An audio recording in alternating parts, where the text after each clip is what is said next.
Breaking news now just into our newsroom up in Grand Forks on that missing 18-year-old. She has been found. We're going to go back out to Aaron Walling live in Grand Forks County with the very latest. Aaron, what do you know?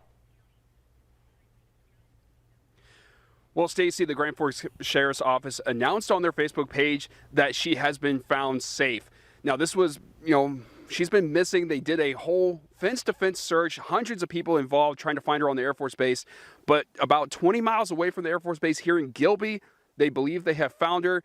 And they were saying that it was around a farmstead about 3.5 miles away on the west side of the town.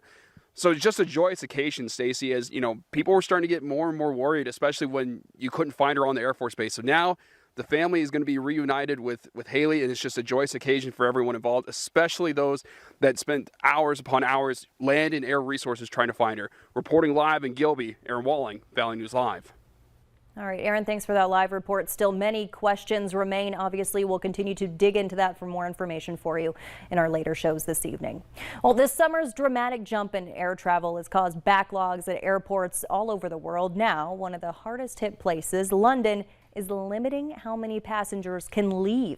That's likely to cause problems for thousands of tourists. Ramy Inocencio shows how big cutbacks during the pandemic have left airlines and airports struggling to handle the load. Slow, snaking lines at Heathrow immigration and rows of abandoned luggage. Brits are rushing back to the skies after 2 years of COVID stasis. Simon Calder is a British aviation expert. And of course, the airlines want to make as much money as they possibly can. But unfortunately, while they're taking the bookings, they're not making sure that they've got the resources to get people where they need to be.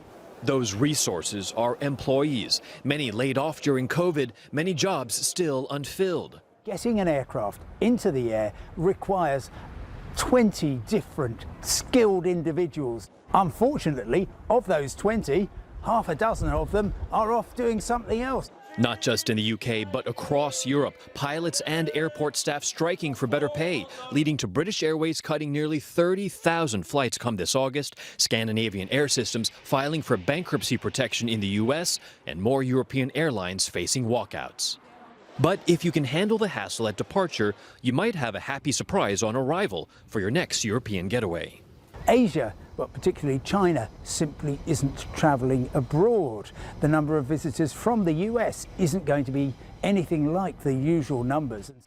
And who doesn't want just a little more of Europe all to themselves, right? But the cancellations and the mad crush of people are set to continue through October, November, even longer, say experts, with more strikes expected even next week. Ramy Inocencio, CBS News, London.